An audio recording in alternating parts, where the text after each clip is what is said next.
না, সত্যি বলছি মাইরি, পুতিন কাকুর এমন সিদ্ধান্তকে আমি সমর্থন একদিকে করছি, আবার আরেকদিকে কেন জানি মনে হচ্ছে না। ঠিক আছে, ঘটনাটা ঘটানো যাইতো, তবে মানে আগে নিজের যেই ওরেশনিক মেশিনারিজগুলো আছে হালকা দুই একটা মারলে। তবে পুতিনের চিন্তা আমাদের চিন্তা হয়তো বা এক না। এটার পেছনে বেশ কয়েকটা কারণ থাকতে পারে এই যুদ্ধকে কেন্দ্র। দর্শক, খুবই শোক সংবাদ। উপদেষ্টা হাসান আরিফ আর নেই। ইন্না লিল্লাহি ওয়া ইন্না ইলাইহি রাজিউন। নিশ্চয়ই আপনারা এই খবরটি দেখেছেন। শুক্রবার বেলা 3:30টার পর রাজধানীর ল্যাবেইড হাসপাতালে তার মৃত্যু হয়।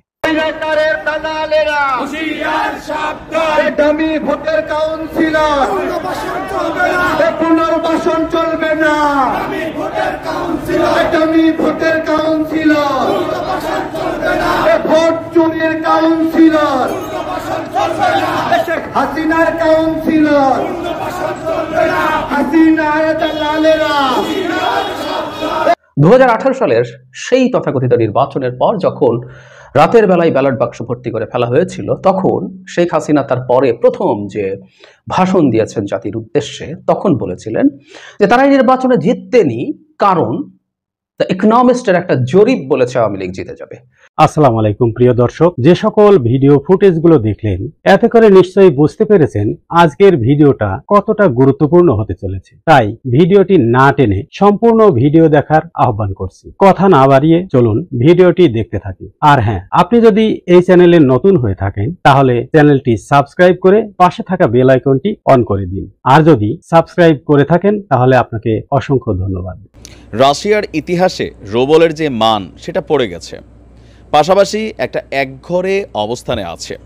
রাশিয়ার ব্যবসায়ীরা পৃথিবীর বিভিন্ন উন্নত রাষ্ট্রগুলোতে নানানভাবে তারা কিন্তু ক্ষতিগ্রস্ত হচ্ছেন।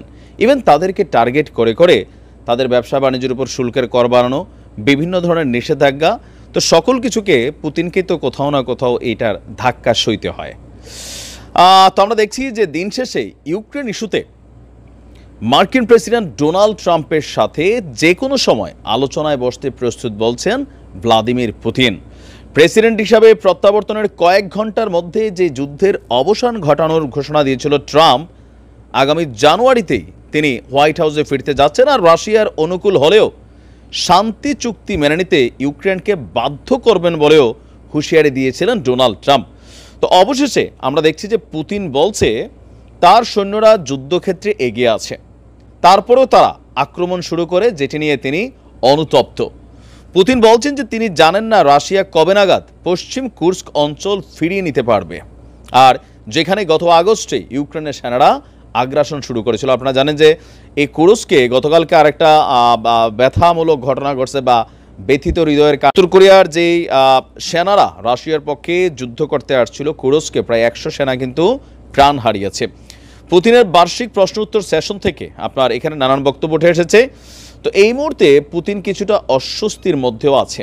সম্ভাব্য শান্তি চুক্তির বিষয়ে ট্রাম্পের সিদ্ধান্ত সম্পর্কে জানতে চাইলে পুতিন বলছেন যে তিনি পুতিনের সাথে ইউক্রেন ইস্যুতে যে কোনো সিদ্ধান্ত মেনে নিতে, আপনার যদি কোনো বৈঠক হয় তাহলে স্বাগত জানাবেন। তো আবার এটাও বলছেন, আমি জানি না কখন আমরা বৈঠকে বসতে পারবো। ট্রাম্প এ বিষয়ে কিছু বলেনি, তার সঙ্গে 4 বছরের বেশি সময় ধরে কথা হয়নি, তবে আমি বসতে প্রস্তুত এবং সেটা যে কোনো সময়। তো এখন পুতিন কি আসলে সমঝোতায় যাবেন ইউক্রেন ইস্যুতে? তো পুতিনের বক্তব্য খোলামেলা, যদি ডোনাল্ড ট্রাম্পের সাথে বৈঠক হয় সেখানে অনেক কথা বলার আছে। আর পাশাপাশি ইউক্রেনের সাথে শান্তি চুক্তি যদি ডোনাল্ড ট্রাম্পের পক্ষ থেকে দায়িত্ব নিয়ে করার ইস্যু তৈরি হয় তাহলে সেই ক্ষেত্রে রাশিয়া যুদ্ধের পক্ষে না, রাশিয়া আপনার যে ইউক্রেনের সাথে এই যুদ্ধ মিটাতে অথবা সমঝোতার জন্য রাশিয়া রাজি আছে। এখন এটা একটা বিশদ ইস্যু। আসলে বিশদ ইস্যুর মধ্যে বিষয়টা এমন না যে সামরিক দক্ষতা বা সামরিক ক্ষমতায় রাশিয়ার ধারে পাশে ইউক্রেন আছে, মানে ইয়ার মধ্যে নাই, সিরিয়ালের মধ্যে খুঁজে পাওয়া যাবে না। কিন্তু ওই যে ইউক্রেন তো লড়াইটা একা করছে না, রাশিয়াকে শুধুমাত্র যে যুদ্ধের মাঠে যুদ্ধ করতে হচ্ছে তা না, রাশিয়ার নাগরিকদেরকে ইউরোপ আমেরিকার বিভিন্ন দেশ থেকে বিতাড়িত করা হচ্ছে, ব্যবসা বাণিজ্য বন্ধ করে দেওয়া হচ্ছে, নাগরিকত্বের উপর হাত দেওয়া হচ্ছে, নতুন করে নাগরিকত্ব দিচ্ছে না। সেখানে বিভিন্ন ব্যবসা প্রতিষ্ঠানগুলোতে তাদের সরকার কর্তৃক বিভিন্নভাবে তাদেরকে ডিস্টারবেন্স করা হচ্ছে। যারা ধনকুবের আছেন, ওয়ার্ল্ড ওয়াইড বিজনেস করতেন, তাদের অনেকের সম্পদ জব্দ করে ফেলা হয়েছে। তারপরে এই মুহূর্তে রাশিয়ার অভ্যন্তরে ইউক্রেন যে আক্রমণ চালাচ্ছে সেটা নিয়েও স্বাভাবিকভাবে দেশের জনগণের একটা চাপ রাশিয়ার পুতিনের উপর আছে। হ্যাঁ, অনেক কিছুই পশ্চিমাদের সাথে পাঙ্গা নিয়ে পুতিন আর ইরান ছাড়া টিকা থাকা আপনি কোনো রাষ্ট্র দেখেন?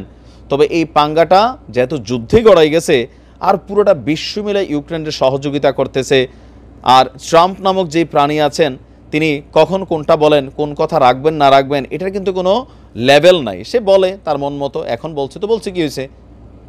কমিটমেন্ট এগুলোর সময় নাই। তো এই খামখেয়ালিপনা ট্রাম্পের ইস্যুটাতেও পুতিন কিন্তু আশ্বস্ত হতে পারছেন না যে 4 বছর ধরে ট্রাম্পের সাথে কথা হচ্ছে না। আবার গণমাধ্যমে বলছে পুতিনের সাথে ট্রাম্পের গোপন যোগাযোগ আছে। এটাও কিন্তু বেশ কয়েকবার ডেমোক্রেটিক বা কি বলা হয় যে জো বাইডেনের সরকার কিন্তু দাবি করেছিল। তো সব কিছু মিলিয়ে ইউক্রেনের সাথে সমঝোতার মিন্সটা কিন্তু ইউক্রেন না, এটা হচ্ছে ন্যাটো। কারণ ইউক্রেন তো নিজে পুতিনের সাথে লড়াই করার মতন ক্ষমতা আছে, এটা একটা বাচ্চা ছেলেও বোঝে নাই। তো এখন কোথাও না কোথাও ন্যাটো যেভাবে তৃতীয় বিশ্বযুদ্ধের জন্য প্রস্তুতি নিচ্ছে, রাশিয়াও যেভাবে পাল্টাপাল্টি পাঙ্গায় যাচ্ছে, বাট সামহাও এটার তো সলিউশন দরকার। তো সলিউশনটা কী হবে? সেনা সংকটেও ভুগছে, সামরিক ইকুইপমেন্ট সংকটেও ভুগছে। সব কিছু মিলে আসলে এই মুহূর্তে সময়টা খারাপ যাচ্ছে। হয়তোবা এই সকল বিষয় চিন্তা করে, দেশ জাতি রাষ্ট্রের কথা চিন্তা করে, নিজের হাতে সব ক্ষমতা থাকার পরেও, ইউক্রেনের ধুলার সাথে মিশাই দেওয়ার সক্ষমতা থাকার পরেও, যখন বাঘ চিন্তা করে সমঝোতায় যাবে, বুঝতে হবে এটা শতভাগ দেশের কল্যাণে, রাষ্ট্রের কল্যাণে, জাতির কল্যাণে। যুদ্ধ লাগাই দেওয়া সোজা, এই যে জেলি লাগাই দিছে, এখন জেলি ঠিক আছে, বাকিদের অবস্থা কি? তো পুতিন হয়তো ওইগুলাই চিন্তা করে। শেখ হাসিনার প্রিয় বিদেশি পত্রিকা দ্য ইকোনমিস্ট একটা র্যাঙ্কিং করেছে দেশগুলোর মধ্যে, তার মধ্যে সেরা দেশ হয়েছে বাংলাদেশ। অনেকে চোখে পড়েছে নিশ্চয়ই। এটা কেন, সেটা নিয়ে একটু কথা বলতে চাই। এবং শেখ হাসিনার প্রিয় পত্রিকা কেন বললাম? 2018 সালের সেই তথাকথিত নির্বাচনের পর যখন রাতের বেলায় ব্যালট বাক্স ভর্তি করে ফেলা হয়েছিল, তখন শেখ হাসিনা তার পরে প্রথম যে ভাষণ দিয়েছেন জাতির উদ্দেশ্যে, তখন বলেছিলেন যে তারা এই নির্বাচনে জিততেনি কারণ দ্য ইকোনমিস্টের একটা জরিপ বলেছে আওয়ামী লীগ জিতে যাবে। সত্যি কথা, ওই সময় ইকোনমিস্ট এরকম একটা জরিপের ফলাফল প্রকাশ করেছিল।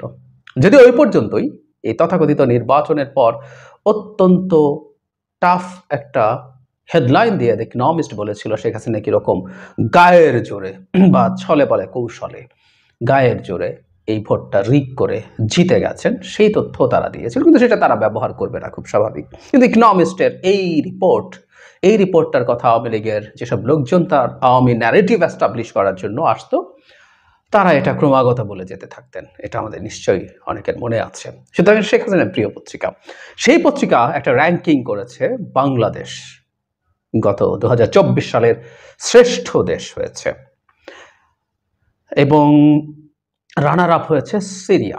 এটা কিভাবে নেওয়া হয়? সেখানে বলা হয়েছে সবচেয়ে ধনী, সুখী ও নৈতিকভাবে শ্রেষ্ঠ স্থান অধিকারী কিনা সেই হিসাবে নয়, সেরা দেশ বেছে নেওয়া হয়েছে 12 মাসে সবচেয়ে বেশি উন্নতি করেছে কিনা সেই বিচারে। তার মানে তাদের বিবেচনায় গত 12 মাসে বাংলাদেশ সবচেয়ে বেশি উন্নতি করেছে। তার মানে বাংলাদেশে শেখ হাসিনাকে আমরা খেদিয়েছি, তাকে ভারত পালাতে বাধ্য করেছি, এটাই যথেষ্ট কারণ বাংলাদেশ সবচেয়ে উন্নতি করেছে দুনিয়ার সব দেশের চাইতে। তারা তাই বলছেন। তাদের কিছু অবজারভেশন আছে, সেটাই আসবো। চূড়ান্ত তালিকায় 5টা দেশ ছিল, বাংলাদেশ ছাড়াও ছিল আর্জেন্টিনা, দক্ষিণ আফ্রিকা, পোল্যান্ড, সিরিয়া, এগুলো রয়েছে। প্রতিবেদনে বাংলাদেশ সম্পর্কে বলা হয়েছে, জায়গাটা একটু খেয়াল করে, এখানে বাংলাদেশ সম্পর্কে তাদের কিছু অবজারভেশন আছে। আমাদের এবারে বিজয়ী বাংলাদেশ, যারা এক স্বৈরশাসক উৎখাত করেছে। আগস্টে ছাত্রদের নেতৃত্বে রাজপথে আন্দোলনের মাধ্যমে শেখ হাসিনাকে ক্ষমতাচ্যুত করা হয়, যিনি 17.5 কোটি জনসংখ্যার দেশটি 15 বছর ধরে শাসন করছিলেন। দেশের স্বাধীনতার হিরোর এক কন্যা হিসাবে তিনি সে সময় অর্থনৈতিক প্রবৃদ্ধির নেতৃত্ব দিয়েছিলেন। কিন্তু পরবর্তীতে তিনি দমন শুরু করেন, নির্বাচনে কারচুপি করেন, বিরোধীদের কারাগারে পাঠান এবং নিরাপত্তা বাহিনীকে আন্দোলনকারীদের উপরে গুলি চালানোর নির্দেশ দেন। তার শাসনামলে বিশাল অঙ্কের অর্থ আত্মসাৎ করা হয়। বাংলাদেশে ক্ষমতার পালাবদলের সময় প্রতিশোধমূলক সহিংসতার ইতিহাস রয়েছে। প্রধান বিরোধী দল দুর্নীতিগ্রস্ত, ইসলামী চরমপন্থাও একটি হুমকি, তবে এখন পর্যন্ত তাদের পরিবর্তন আশাব্যঞ্জক। খেয়াল করছি আমরা, এখানে বিএনপি সম্পর্কেও সমালোচনা আছে এবং ইসলামী চরমপন্থার হুমকির কথা বলা হচ্ছে। মূলত ভারত যে ধরনের ন্যারেটিভ দেওয়ার চেষ্টা করে, সেটা বাংলাদেশে ইসলামী চরমপন্থার মেজর ঝুঁকি আছে বলে আমরা মনে করি না, তবে এরকম কিছু এলিমেন্টস আছে, এটা খুব স্বাভাবিক। একটা মুসলিম প্রধান দেশে এই ধরনের এলিমেন্ট থাকা খুব অস্বাভাবিক কোনো কিছু নয়। কিন্তু তারা বলছে পরিবর্তন, এখন পর্যন্ত পরিবর্তন আশাব্যঞ্জক। কারণ হিসেবে শান্তিতে নোবেল পুরস্কার জয়ী মোহাম্মদ ইউনূসের নেতৃত্বে সেখানে রয়েছে একটি অস্থায়ী সরকার, যা ছাত্র, সেনাবাহিনী, ব্যবসায়ী ও নাগরিক সমাজের সমর্থন পেয়েছে। এই সরকার শৃঙ্খলা পুনঃপ্রতিষ্ঠা করেছে এবং অর্থনীতিকে স্থিতিশীল করেছে। আমরা সরকারের কাছে এক্সপেকটেশন অনেক বেশি বলে সরকারের প্রচুর ব্যর্থতা আমরা দেখি, কিন্তু এই সরকার এই অভ্যুত্থান পরবর্তী সময়ে সত্যিকার অর্থেই মোটা দাগে একটা স্থিতিশীল বাংলাদেশ ধরে রাখতে পেরেছে। এখানে আরও মারাত্মক সব খেয়েও হওয়ার প্রবাবিলিটি ছিল, কিন্তু সেগুলো ঠেকানো গেছে। এটা নিশ্চয়ই একটা বড় সাফল্য। 2025 সালে সরকারকে ভারতের সঙ্গে সম্পর্ক ঠিক করতে হবে এবং কবে নাগাদ নির্বাচন আয়োজন করা হবে তা নির্ধারণ করতে হবে। এর আগে নিশ্চিত করতে হবে যে দেশের আদালত নিরপেক্ষভাবে চলছে এবং বিরোধী দলগুলো সংগঠিত হওয়ার সময় দেওয়া হয়েছে। এর কোনোটি সহজ হবে না। চ্যালেঞ্জগুলোর কথাও বলা হচ্ছে, হুইচ ইজ ভেরি রাইট। ভারতের সাথে সম্পর্ক ঠিক করতে হবে, এটা আসলে আমাদের হাতে নেই, এটা বেশ খানিকটাই বা প্রায় পুরোটাই ভারতের হাতে। কারণ আমরা ঠিকঠাকই আছি, ভারতকে তার বাংলাদেশ সম্পর্কে দৃষ্টিভঙ্গি এবং সম্পর্ককে রিয়ালাইন করতে হবে। তারা বাংলাদেশকে যেভাবে স্লেভের মতো দেখতে চায়, বাংলাদেশ সেটা আসলে আর হবে না, ফরএভার আর হবে না। সো এটা পুরোটা আমাদের হাতে আছে। তারা কিন্তু বাকি কাজগুলো আমরা নিশ্চিতভাবেই পারবো। আদালত নিরপেক্ষভাবে চলছে এবং বিরোধী দলগুলোকে সংগঠিত হওয়ার সময় দেওয়া হবে, সেটা নিশ্চয়ই হবে। তবে একজন স্বৈরশাসক ক্ষমতাচ্যুত করা এবং আরও উদার গণতন্ত্র সরকার গঠনের পথে অগ্রসর হওয়ার জন্য আমাদের এই বছরের সেরা দেশ বাংলাদেশ। আসাদ সম্পর্কে কিছু কথা বলা হয়েছে। সো বাংলাদেশ সেরা হয়েছে, শেখ হাসিনাকে ঝেঁটিয়ে বিদায় করতে পেরেছি এবং তার জায়গায় যে সরকারটা এসেছে সেটা রিজনেবলি ভালো করছে। রিজনেবলি আমরা এই সরকার সব সমস্যার সমাধান করে ফেলবে, এই সরকার ওই করবে সেই করবে, এক্সপেকটেশন আছে, কিন্তু সব খুব দ্রুত অ্যাচিভড হয়ে যাবে আমি কখনো সেটা মনে করিনি। আমি বহুবার একটা কথা বলেছি যে সরকারের সবচেয়ে বড় সংকট হচ্ছে সরকার অকল্পনীয় রকম প্রত্যাশার উপরে প্রতিষ্ঠিত হয়েছে। এটাই তার প্রধান চ্যালেঞ্জ। আমরা আশা করি তারা এটার সাথে মোটামুটি তাল মেলাতে পারবেন এবং আমাদেরও উচিত হবে আমাদের এক্সপেকটেশনের জায়গাটা কমিয়ে আনা। কিন্তু যে কথাটা বলার সেটা হচ্ছে বাংলাদেশ শ্রেষ্ঠ দেশ হয়েছে, এমনকি সিরিয়ার চাইতেও বেটার বলা হয়েছে। কারণ সিরিয়াতে হয়তো বাশার উচ্ছেদ হয়েছে, কিন্তু সিগনিফিক্যান্টলি সিরিয়া স্টেবল দেশ হচ্ছে কিনা, কারণ সিরিয়ার ইতিহাস শেষ হয়নি। সিরিয়া আবার একটা মেজর নতুন ধরনের গৃহযুদ্ধে ঢুকে পড়ে কিনা সেসব ঝুঁকি আছে। সো আসাদকে শুধু সরানো না, দেশটা রাষ্ট্র হিসাবে ইন্টিগ্রেটেড থাকা, এগুলো বড় চ্যালেঞ্জ। সেই তুলনায় আমরা অনেক ভালো করছি এবং এটাও সত্য আমাদের এই চ্যালেঞ্জ সিরিয়ার মতোও ছিল না, কারণ সিরিয়াতে 13 বছর গৃহযুদ্ধ চলছিল, সে তুলনায় আমাদের তার গৃহযুদ্ধ অ্যাটলিস্ট চলছিল না, আমরা ফাইট করছিলাম একটা স্বৈরাচারী রেজিমের বিরুদ্ধে। যাই হোক, গ্লোবালি আমাদের এই অবদানের স্বীকৃতি আছে এবং এই জিনিসগুলো আমাদের জন্য ব্যবহার করাটা ভালো হবে। ইকোনমিস্টের মতো পত্রিকা যখন এগুলো করে সেগুলো নিশ্চয়ই আমরা ভালোভাবে সেল করতে পারবো। বিশেষ করে ভারতের মতো দেশের মুখের উপর ছুঁড়ে মারা সম্ভব আমাদের এই তথ্য, যারা বাংলাদেশের গণ অভ্যুত্থানকে এখনও স্বীকৃতি দেয় না, প্রশংসা করে না, রাষ্ট্রীয়ভাবে বলছি। ডক্টর ইউনূসকে ফোন করে যতটা না অভিনন্দন জানিয়েছে তার চেয়ে বেশি তার রাজনীতি, অর্থাৎ হিন্দুদের উপর তথাকথিত নিপীড়ন, হিন্দুদের উপর নিপীড়ন হচ্ছে তথাকথিত বলছি আমি, কারণ তারা এটাকে সাম্প্রদায়িক নিপীড়ন হিসাবে প্রেজেন্ট করতে চায়, সেই কারণে। এর বাইরে এখনও তাদের একই রকম নীতি কাজ করছে, যদিও গ্লোবালি আমাদের এই ব্যাপারে সমর্থন আছে, আমাদের এই ব্যাপারে আমাদের স্বীকৃতি আছে। আমরা ভারতের সাথে যখন এনগেজ করব এই স্বীকৃতিগুলো কাজ করার কথা, কিন্তু ভারত যে ধরনের ব্লাইন্ড আই দিয়ে রেখেছে তার যে ডোমেস্টিক পলিটিক্স, সেটার কারণে বাংলাদেশে তারা যেভাবে রিয়্যাক্ট করছে সেটা কতটুকু কাজ করবে আমরা জানি না। কিন্তু ইকোনমিস্টের মতো পত্রিকা এই জিনিসটার স্বীকৃতি আমাদেরকে দেয়া আমাদের জন্য নিশ্চিতভাবেই সেলিব্রেট করার মতো ব্যাপার। আর একটা জিনিস আমাদের মনে রাখা দরকার, যখনই দেশের কোনো সংকট আসে, আমি ফেসবুকে অনেকেই কথাটা লিখতে দেখেছি, ইট ইজ ভেরি রাইট, আমাদের এটা নেই ওটা নেই, জিনিসপত্রের দাম বাড়ছে, অর্থনৈতিক সংকট আছে, এগুলো নিয়ে আমরা কথা বলবো নিশ্চয়ই এবং আমরা এক্সপেক্ট করবো সরকার এগুলো খুব ভালোভাবে ম্যানেজ করবে। কিন্তু সব কিছুর পর আমরা শেখ হাসিনাকে ঝেঁটিয়ে বিদায় করেছি, তার প্রভুর দেশে তিনি আছেন, তাকে পালাতে বাধ্য করেছি। চোখ বন্ধ করে এটা ভাবলেই আমাদের সব সমস্যা চলে গেছে আমাদের এমন মনে হতে পারে। এটাই একটা বিরাট কাজ যেটা আমরা করেছি। আমাদের মধ্যে বাকি যত সংকট আছে আমি আশা রাখতে চাই, বিশ্বাস রাখতে চাই আমরা দ্রুতত সেগুলো কাটিয়ে উঠবো এবং আমাদের দেশকে আমাদের এক্সপেক্টেড যে রকম দেশ হিসাবে গড়ে তুলতে চাই সেদিকে এগিয়ে যেতে পারবো। এই স্বীকৃতিটা আছে এবং ভবিষ্যতেও আমরা আশা করি সম্মানটা আমরা ধরে রাখবো। কারণ এই রিপোর্টে আমি পড়ে শোনালাম আশাবাদের কথা আছে, এখন পর্যন্ত ভালো আছে, চ্যালেঞ্জের কথা থাকলেও বাংলাদেশ পারবে, এই টোনটা এর মধ্যে আছে।